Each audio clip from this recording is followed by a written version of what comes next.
on se retrouve sur la 51. Bon, finalement, j'ai pas démonté le mal aussi encore. Vous faites chier, vous avez que des bons commentaires. Alors du coup, je vais essayer tout ça là. D'ailleurs, merci à tous pour avoir répondu et me conseiller. Je prends, c'est très très bien. Merci. Donc du coup, je me suis fait une petite liste. Il y a des choses que j'avais envie de faire déjà et du coup que je vais faire maintenant. Par exemple, essayer sans filtre à air. Je sais que ça va y faire du bien. J'aime pas trop rouler sans filtre à air, mais bon, j'aimerais bien au moins essayer, voir la différence. Donc on va le faire de suite là. Je vais mettre un Venturi à la place, là, le gros peut-être. Et du coup je vais grossir le gicleur, évidemment, le gicleur principal. Et on va faire le test tout de suite. Et après on va voir plus tard pour recaler l'allumage à 1.5. Parce qu'aujourd'hui je suis à 1,1. Donc effectivement c'est pas top pour le couple. Donc on va le recaler à 1.5 comme préconisé par mal aussi. On va voir si j'arrive à avoir un peu plus de couple. Ensuite, on m'a dit, ouais, effectivement, le ressort d'origine Doppler, il a pas la bonne inclinaison. C'est vrai que je l'ai déjà trafiqué pour qu'il puisse monter jusqu'au bout sans trop forcer, mais c'est pas top. Donc je vais retravailler sur ce point-là plus tard. Ensuite, après, on va passer à l'allumage MVT, hein, parce que l'allumage MVT digital, là, il attend. Donc on va le monter quand même, hein. On va voir ce que ça fait ça aussi. Voilà. Et après, la transmission, je suis sur du 11.52 pour l'instant.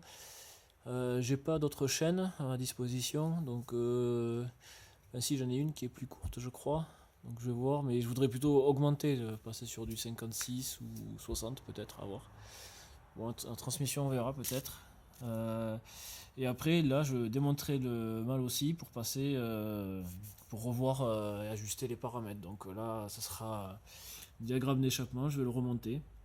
Pourquoi pas monter jusqu'à 196, ouais. Je vais appairer le cylindre à la rotule Doppler, donc je vais agrandir la sortie de l'échappement au niveau du cylindre pour s'aligner à la rotule Doppler. Et ensuite je mettrai le piston monosegment, donc je vais essayer avec un Doppler. Et je pense que je vais craquer sur un pot Ninja G2, refabrication VSX.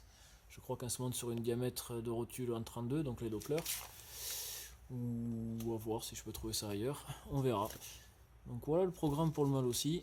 Il y a ces éléments au début que je vais faire de suite. Après je vais le démonter, je vais le mettre de côté, on verra plus tard pour la suite. Parce que moi ma balade approche. J'ai toujours pas trouvé ma configuration pour le moteur d'origine. Donc je finis les tests là-dessus, sur le mal aussi.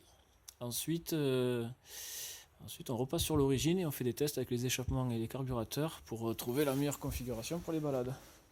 Ah oui, j'ai oublié aussi. Sur le mal aussi, il faut monter la pompe à eau électrique. Ça va y faire du bien. Parce que j'ai remarqué la grosse différence de performance et surtout la température d'eau du liquide de refroidissement. Dès que le moteur est chaud, au bout de un quart d'heure d'utilisation, plus de couple, plus de puissance, rien. Quand le moteur est tout juste chaud là, au bout de 5 minutes, c'est une vraie bombe. Il monte très vite dans les tours, très coupleux. 10 minutes après, plus rien. Le moteur est trop chaud, et tout qui doit se dilater à l'intérieur là, et c'est mou du genou quoi. Allez, on va donc passer à la première étape. Sans filtre à air, on va changer de gicleur aussi. Allez, donc le Venturi, ça c'est facile et rapide. Hop, à visser, revisser, celui-là il s'adapte bien. Pareil. Ah, très bien ça. Ça va respirer. Gicleur. Donc là, aujourd'hui, je suis sur un gicleur de 95. Je pense que je suis un peu riche avec du 95, avec le filtre à air. Mais ça va bien quand même. Donc je vais quand même prendre 5 points de plus, je vais mettre un gicleur de 100. J'ai pas envie d'être trop pauvre, surtout qu'il fait frais dehors. Ce serait con de bloquer le moteur pour ça.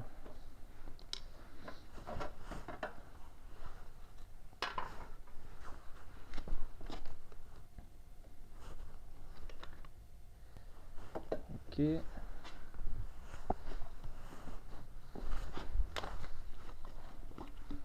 On va vider vider la cuve du carburateur par un évent.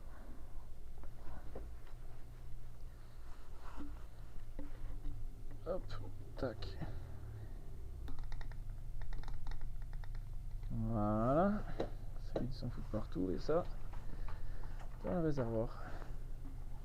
Hop là. Principal.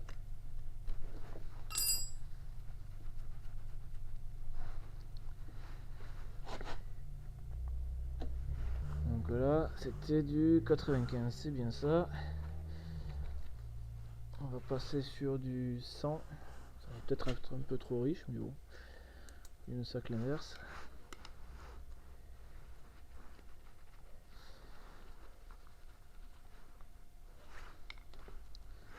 Voilà.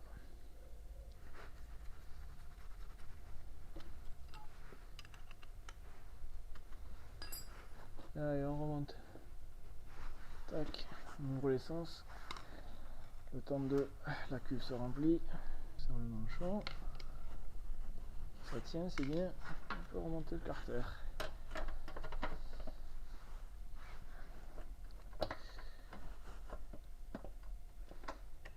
Parce qu'avant tout, la mob, c'est le plaisir de rouler sur une jolie mobilette.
Bon, rouler sans filtre, ça fait quoi?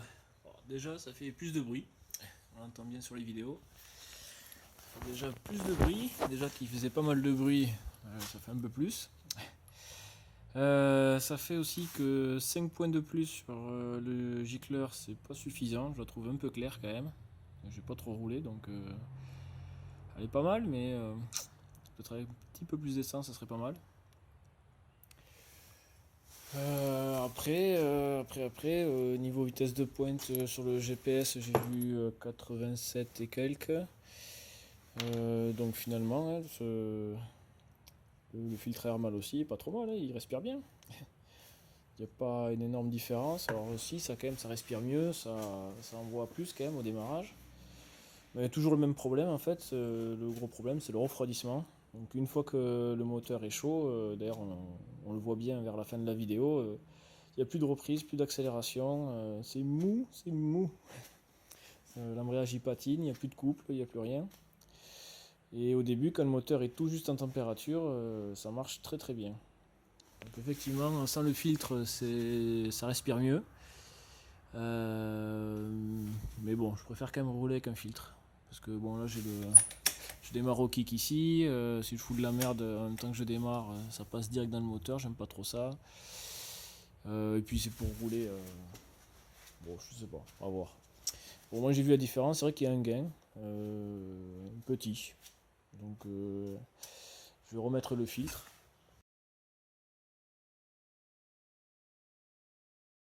Donc ce qui va vraiment faire du bien, je pense, à cette configuration là, c'est la pompe à eau électrique. Sans un bon refroidissement, le moteur il perd vraiment toute sa puissance, tout son couple. Je sais pas, j'ai pas de sonde de température branchée dessus encore, mais il va falloir se pencher là-dessus, je pense, en priorité. Ça va être vraiment la température du moteur qui fait qu'on va maintenir les performances. Allez, à plus pour la suite.